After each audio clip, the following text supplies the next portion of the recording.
컷이 혹시 동화, 서양 동화인지 아세요? 읽어보시는 분. 그러면 제가 지금부터 동화 이야기를 짧게 해드릴게요.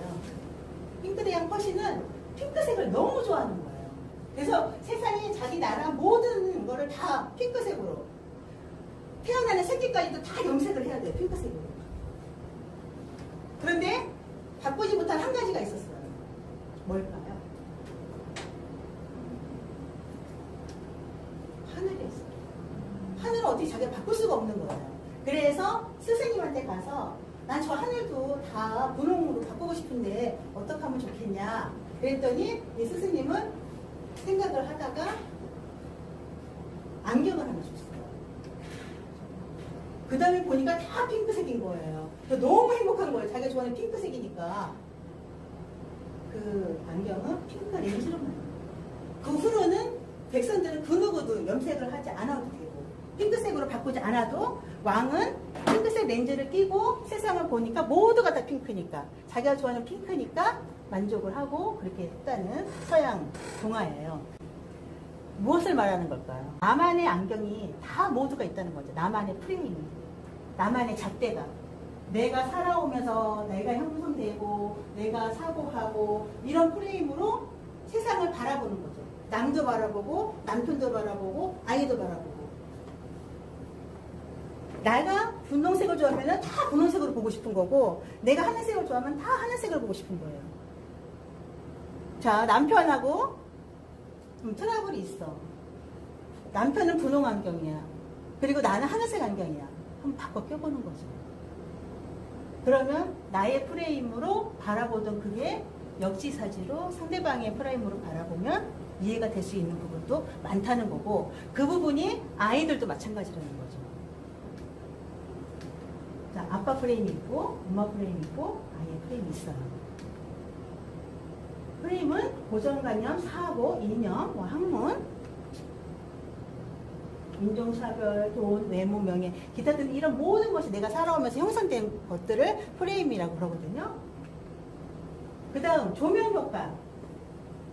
조명효과는 여러분들 그 연극 보시면 이렇게 배우가 왔다 갔다 하면 조명이 이렇게 가잖아요. 그래서 우리는 어떤 걸 봐요? 위에서부터 아래까지 그 사람의 대사라든지 표정이라든지 시선이라든지 이런 모든 걸 다 볼 수 있잖아요. 그게 조명효과인데 나도 내가 조명을 받는다 생각하는 거예요. 나만. 그래서 그걸 조명효과라고 토마스 길러비치가 그 코요대학교 심리학과 교수예요. 연구를 했어요. 무슨 연구냐면 매닐로라는 연예인인데 그 대학생들한테는 많이 인지도가 없고 그래서 매닐로라는 사람의 얼굴을 새긴 티셔츠를 한 명이 입은 거예요. 그리고 실험실에는 4명에서 6명이 있고 아주 잠깐 3초에서 3, 4초 정도 잠깐만 있다가 나가게 한 거예요. 그때 그 다음에 질문을 했어요. 티셔츠를 잠깐 입고 나간 학생한테는 몇 명이나 너가 매닐로 티셔츠를 입었다고 생각을 하겠냐? 몇 프로였을까요? 본인이 생각한 거. 아마 내가 매닐로 티셔츠를 입고 갔는데 한 몇 명 정도는, 몇 프로 정도는 기억을 할 거야. 46%라고 생각을 했어요. 그러면 그 다음에 질문은 실험실에 있던 학생들한테 그 학생이 아까 들어왔었는데 매닐로 티셔츠, 학생이 무슨 티셔츠를 입었냐 하고 질문했을 때 몇 프로나 매닐로 티셔츠라고 했을까요? 한밖에 안 되는 거예요. 이게 바로 조명효과예요. 모든 사람들이 나를 주시하고 보고 있다고 생각을 하는 거예요. 내가 오늘 바빠서 만약에 머리를 못 감고 갔어. 근데 약간 내가 봤을 때는 좀 쩌는 것 같아요. 그런데 남들은 알까요? 모를 거예요. 거의 몰라요. 근데 나는 내 머리만 보이는 거예요. 또 어떤 날은 내가 신발이 옷하고 매치가 안 돼. 그런데 나는 내 신발만 보이는 거예요. 그런 경험 많으시죠? 근데 남들은 내가 무슨 신발 신었는지도 몰라요. 우리를 보고 있는 것은 남이 아닌 바로 자기 자신인 것. 이것이 조명효과인 거예요. 이것이 조명효과가 아이들과의 관계에서도 있을까요? 없을까요? 남편과의 관계에서도, 이웃과의 관계에서도 다 있을 수 있거든요. 그래서 세상의 중심에서 자신을 내려놓는다면 사소한 것에서 목숨 거는 어리석은 일은 줄어들 것이다. 이 프레임 책을 쓴 최인철 서울대 심리학과 교수가 한 말이에요. 우리가 이 부분 잠깐 모든 사람이 날 주시한다 생각하지 말고 이렇게 그 시간에 나의 행복해야 될 그 시간을 잠깐 내려놓고 조명효과를 잠깐 내려놓으면 우리는 어리석은 그 시간이 훨씬 줄어든다는 거죠. 자, 다음은 너는 나를 모르지만 나는 너를 알고 있다. 무슨 노래 생각나잖아요. 너는 나를 모르는데. 자, 그 노래 가사가 더 맞는 거죠. 여러분들께 여쭤볼게요. 처음 만나는 사람과 10번을 만날 기회가 있으면 몇 번 정도 만났을 때 상대방이 나를 정확하게 파악할 수 있을 것 같아요. 자, 5명. 5번 이상. 3번. 1번. 10번. 그러면 상대방이 자신과 몇 번이나 만나야 나를 정확하게 이해할 수 있을까? 나를. 상대방이. 몇 번이라고 생각하세요? 5번. 또 10번. 자, 결과는 이렇게 나왔어요. 내가 상대방을 이해하는 데 필요한 시간이 더 적게 걸린다. 뭐냐면 타인을 나는 쉽게 파악할 수 있는 거예요. 단순한 존재라고 생각을 하기 때문에. 우리 그런 말, 그 성경도 있던데, 그러니까, 네, 쓱 보고, 난 이 사람 다 알았어. 머리에서 발까지 쓱 보고, 척 보니까 얘 이래. 우리는 상대방을 금방 다 아는 것처럼 생각을 한다는 거죠. 그런데 나는 되게 복잡한 존재야. 적어도 난 척 보면 알 수 있는데, 저 사람은 나를 10번, 20번 많이 봐야 나를 알 수 있어. 이렇게 생각을 한다는 거죠, 우리가. 그래서 자기 중심적인 착각을 하는 거예요. 우리는 나도 너를 모르고 너도 나를 모른다. 아니면 나는 네가 나를 아는 정도만 너를 안다. 이렇게 생각을 하면 서로가 많은 오해를 날 수 있는 부분이 적어진다는 거죠. 그래서 여기서 자기 중심적이니까 어떻게 되겠어요? 독재 정권이 생겨요. 나. 자기. 간섭을 하게 되죠. 특히 아이한테. 그리고 아이를 통제하려고 해요. 그리고 일방적인 경우가 서로 쌍방이 아니라 일방적인 경우가 많고 자기 중심적이기 때문에 자, 자기 중심성에서 벗어나는 삶을 우리가 살아야 되고 그런 변화를 가져야 되고 그래서 이 시간에 여러분들이 여기에 함께 하십니다. 그런 시간이 되었으면 참 좋겠다라는 바람으로 이 강의를 저는 준비를 했고 어떠셨어요? 보시니까 아이들한테 찔리셔? 아이들한테 이 중에서 뭐 몇 가지라도 하고 계시는 거 있으시겠죠. 네, 그렇다고 생각을 하고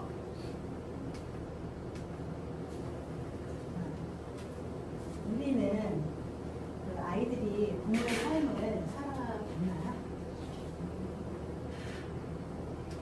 그러면 우리는 아이들의 삶을 살아가죠.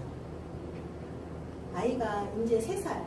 그 아이는 1살, 2살, 3살, 1년, 2년, 3년, 3년 살았어요. 5살, 5년, 10살이면 10년. 나는 10대, 20대, 또 30대든 40대든 이렇게 지금 현재 우리가 그 나이예요. 그럼 나는 그 아이의 나이를 살아봤는데 아이는 이제 3년, 5년, 10년. 그럼 그 아이는 엄마, 아빠 30년, 40년 산 그 세월을 이해할 수 있어요? 없어요. 절대 없어요. 경험해보지 못했고 거기까지 생각을 하지도 못해요. 근데 우리는 아이가 내가 말하는 걸 다 이해할 거라고 생각을 해요. 그리고 내가 생각하고 있는 그 자체를 아이도 어느 정도 많이 알 거라고 생각을 하는 전제하에 아이랑 이야기를 해요. 그러면 누구의 시선으로 내려가야 돼요? 누구의 눈높이에 맞춰야 돼요? 당연히 엄마 아빠가 아이의 눈높이에 맞춰야지만 대화가 되고 거기서 또 관계 형성이 되는데 많은 분들은 아이도 당연히 알겠지. 제가 좀 이 예를 들으면 저 아이 큰애가 되게 순한 아이였는데 그 8개월 되었을 때 아이를 이렇게 앉혀놓고 엄마 저 슈퍼 갔다 올게 여기 가만히 있어 이러고 물론 넘어지면 안 돼. 근데 아이가 안 울더라고요. 가만히 그대로 앉아있더라고요. 근데 그때는 그게 대결한 건 줄 알고 어머 너 너무 착하다 막 이랬거든요. 근데 저는 아이를 방치한 거죠. 같이 데리고 가면 어때서. 그리고 둘째랑 16개월 차이였는데 그 16개월이 신생아를 데리고 오니까 너무나 큰 어른같이 느껴진 거예요. 제가. 그래서 엄마 여기 아이 재우고 올 테니까 넌 거실에서 좀 놀고 있어 이러고 갔어요. 근데 아이가 빨리 앉으니까 한 30분이 걸렸어요. 그리고 나왔더니 아이가 어떻게 하고 있었어요? 우리 큰아이가 손가락 빨고 자고 있는 거예요. 그때 너무나 안쓰러웠는데 그때도 제가 깨닫지를 못했어요. 그런데 둘째가 16개월이 됐을 때 그때 보니까 애기인 거예요. 어느 순간 보니까 어머 나 이렇게 어린애한테 한 10살쯤 되는 애한테 얘기하듯이 얘기하고 저는 들어간 거예요. 그러니까 그 아이는 어떻게 했어요? 근데 순한 아이라 그랬죠. 때를 안 쓴 거예요. 그래도 엄마의 부재 그런 것 때문에 얘는 애정결핍이 있었겠죠. 그러니까 손가락 빨고 잔 거예요. 나중에 너무 미안한 거예요. 근데 저도 약간 돌출인데 그 아이가 손을 빠니까 어떻게 됐겠어요? 완전 돌출됐어요. 그래서 제가 돈 들여서 교정이 펴줬어요. 이렇게 우리는 우리의 생각으로 한 거예요. 저도 그때 당시에. 지금은 제가 그걸 알겠는데 그때는 저도 너무 어리숙한 엄마여서 몰랐어요. 그래서 저는 이 자리에 여러분들께 강사로 온 거가 아니라 먼저 아이를 키워본 엄마로서 선배로서 언니로서 그냥 이 자리에 왔다고 생각하시면 돼요. 누나로서. 네. 그래서 여러분들한테 내가 키워봤더니 이런 건 참 좋았는데 이런 거는 조금 내가 좀 실수했거나 이런 부분들이 있었다라는 거를 여러분들과 나누고 싶은 시간입니다. 네, 옛날에 빗장을 보면 대문을 보면은 이렇게 딱 당겨져 있었어요. 근데 뒤에를 보면 이게 닫히려면 빗장이 닫히려면 어떻게 돼야 돼요? 앞뒤가 틀어지면 닫힐까요? 좌우가 틀어지면 위아래가 틀어지면 다 안 닫히죠. 좌우 위아래가 다 맞아야 되는 거예요. 그래서 우리 가족도 아빠, 엄마, 아이들이 다 이 빗장처럼 잘 맞아야지만 그 가정이 행복한 거예요. 우리는 그렇게 빗장을 잘 맞추려고 노력을 해야 되는 거고요. 자녀의 기질은 아까 제가 말씀드린 것처럼 쉬운 아이도 있고 까다로운 아이도 있고 더딘 아이도 있어요. 우리 큰아이는 되게 쉬운 아이였고요. 우리는 대체적으로 딸 셋이 다 거의 순하고 쉬운 아이 쪽에 들어갔어요. 그런데 까다로운 아이는 셋째가 약간 때도 좀 부리고 아는 거죠. 엄마가 자기한테 약한 걸. 그래서 지나가다가 뭐 갖고 싶으면 그거 사줄 때까지 울기도 하고 근데 또 막 떼쓰면 졸지 않아요. 방에 들어서 눈물만 뚝뚝 떨어지고 울니까 가여워서 또 사주게 되고 또 약었어요. 언니 둘이 있어서 그런가. 애교를 그렇게 떨어요. 그러면 또 그 애교에 또 싹 녹아서 사주게 되고 큰애랑 둘째는 되는 거 되고 안 되는 거 안 되고 이렇게 좀 키운 편이었는데 셋째 때는 그게 다 무너진 거예요. 그래서 이러면 안 되는데 근데 막 마음은 막 가는 거예요. 눈에 넣어도 안 아프니까. 아마 셋째 낳으신 분들은 이 마음 공감하실 거예요. 또 더딘 아이. 우리는 아이 셋인데 쉬운 아이, 까다로운 아이, 더딘 아이가 다 하나씩 있었어요. 네. 둘째가 더딘 아이예요. 왜 그랬을까 지금 생각을 해보면 큰애랑 막내 그 사이에서 아이는 이게 더딘 쪽을 택했던 것 같아요. 그래서 뭐 학습적인 부분이라든지 뭐 사회생활이 전 서로식 이러지는 않는데 큰애 같은 경우에는 7살 때 한글을 가르쳤는데 3개월 만에 한글을 뜨더라고요. 그런데 둘째는 되게 느린 거예요. 그래서 제가 5살에 한글을 가르치기 시작했거든요. 초등학교 3학년도 다 못 뛰더라고요. 그리고 막내는 언니들이 막 가르쳐주니까 3살인데 한글을 뛰더라고요. 그리고 제가 또 임신 중에 계속 그 공부했다고 했잖아요. 그것도 또 무시 못하는 것 같더라고요. 이렇게 우리 아이는 나의 모습인 거예요. 아이가 1달, 2달, 1살, 2살 됐다고 해서 그 아이는 모를 것 같잖아요. 우리가 그냥 아이 잊어버리잖아요. 그리고 남편하고 싸우기도 하고 내가 막 화를 내기도 하고 친구랑 전해서 막 흉보기도 하고 시험이니까 어쩌고 저쩌고 막 이렇게도 하고 하잖아요. 그 아이는 다 들어요. 다 봐요. 그러면 아이들은 어떻게 할까요? 자, 처음에 우리 아이가 태어났을 때는 흰 천으로 보시면 돼요. 그럼 그 다음에는 엄마 아빠의 작품인 거예요. 가족들의 작품인 거예요. 그 아이를 빨간 물감이 들어있는 곳에 넣으면 빨간색 천으로 물들일 거고, 파란색 물감을 넣은 데 놓으면 파란색 천으로 물들이겠죠. 자, 엄마 아빠가 어떤 색으로 물들이느냐. 나를 그대로 담는다고 보시면 돼요. 저는 깜짝깜짝 놀래요. 어떤 때는 우리 큰애가 대학교 3학년인데 놀리신 적 있으시죠? 어느 순간 봤는데 제가 하는 행동을 그대로 하고 있더라고요. 그럴 때 정말 깜짝 놀라면서 이렇게까지 아이들은 그대로 보고 배우는구나. 누구였어요? 계속 보시면서 손자한테 하는 말인 것 같았죠. 이렇게 우리는 아이들과의 관계에 있어서 내가 통제하고 내가 자제심을 가져야지. 엄마인 내가, 아빠인 내가. 두 개를 비교해서 보셨을 때 어떠셨어요?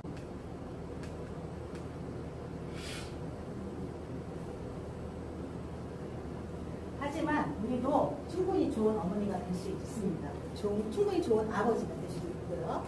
그 인어프 마더, 유아에게 최적의 편안함과 이해를 주는 어머니, 즉 안아주는 환경을 제공해주는 어머니를 뜻하거든요. 아이가 적절한 시간에 아이가 원하는 것을 제공해 주는 거예요. 내가 원하는 게 아니라 적절한 시간에, 아무 때나가 아니라. 그리고 아이가 좌절이나 공격성이나 상실을 경험할 때도 공감해주고 안아주는 환경이 되어주는 거. 그래서 지지해주고, 이렇게 하면 아이들은 어떤 걸 느끼냐면 전능감을 느껴요.